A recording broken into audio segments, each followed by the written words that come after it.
Hello everybody, it's Chris and welcome back to another video. In today's video, we're going to talk about and go over some belt setups. I've got some various examples, including my own, as well as a couple of guys here at the shop. You're going to see some similarities, you're going to see some differences. We're going to talk about things and considerations to think of when you're actually setting up your belt.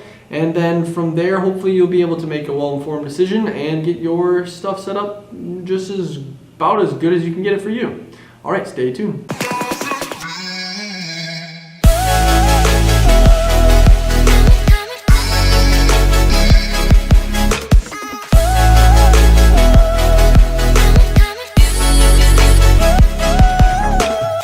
So I've had this conversation before on the channel talking about holster setups and belt setups and stuff like that. So this is my belt setup. You may have seen it in other videos, and I have a super basic setup. I basically just have an outer belt, some magazine pouches, and my holster. And that's basically it. That's all I kind of keep it. I keep it super slick. The reason that I do that is most of it is for training classes. Most of it is, doing whatever. I do various different things in it. So one of the things you'll see in the future is the back of my belt is completely slick, and that's so I can get in and out of vehicles really easily. I'm not catching on anything. My back isn't hurting from having something pushed on there, and that's just what's worked best for me. I just like to keep all of my stuff super slick. I don't like a lot of bulk on me. I don't like a lot of extra things that I don't need. So I have found that this has worked really well. So as you can see, I have these mag pouches. I have 2 pistol mag pouches and 1 rifle mag pouch. Essentially, I have 2 pistol mag pouches because this is going to be my primary source of ammunition for my handgun, and 1 rifle because it's going to be a secondary source of ammunition or something for a quick, reload in whatever unfortunate situation I may find myself in where I actually need to use it.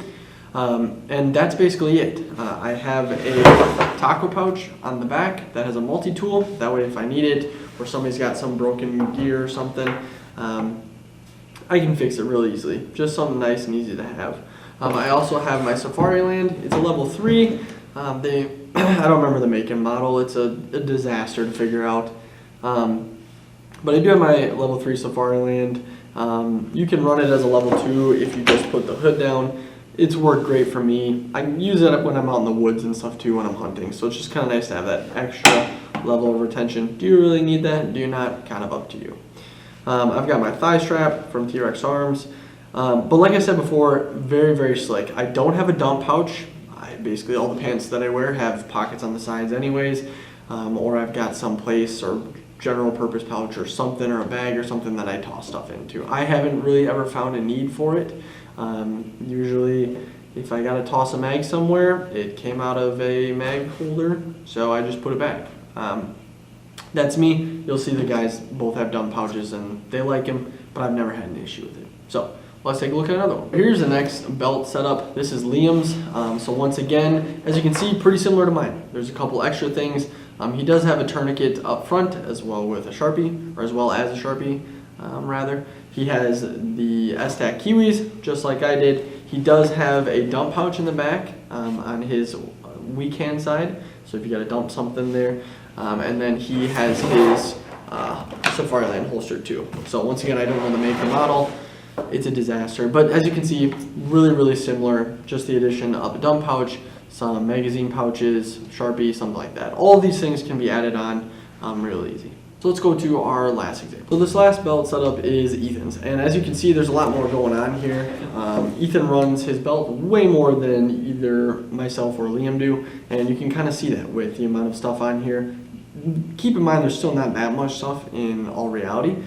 He still has a Safariland holster, a tourniquet on his strong side. He has 2 pistol mags, both Tac Kiwis. The only difference is the front one is at a 45-degree angle. He's found that it helps with reloads and is just more comfortable. I've never had an issue. I did notice it's a little bit easier to draw from plate carriers.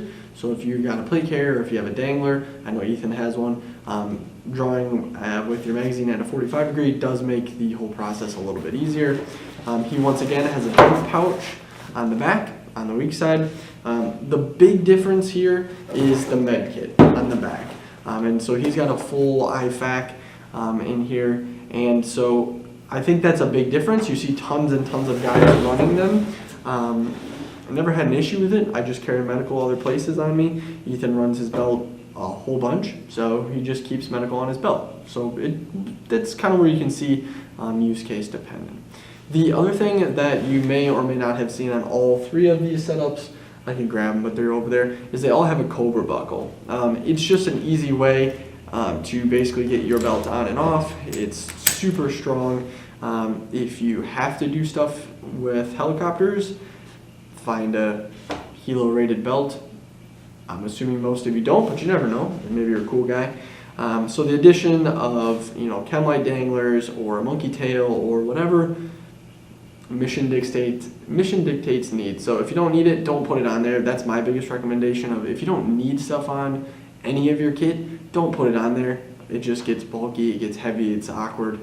Just keep it as streamlined as at all possible. But I hope this video helped you guys. I understand that it's fairly simple. As you can see, all three of us have found basically the same thing. You're probably going to see that going on in the future here when we cover more kit and gear videos. All of our stuff is pretty darn similar because all of our mission set is exactly the same. So, like I said, I hope this helped you guys. If you have any questions, leave them down below. Remember to like and subscribe and comment, and I'll see you in the next video. Bye-bye.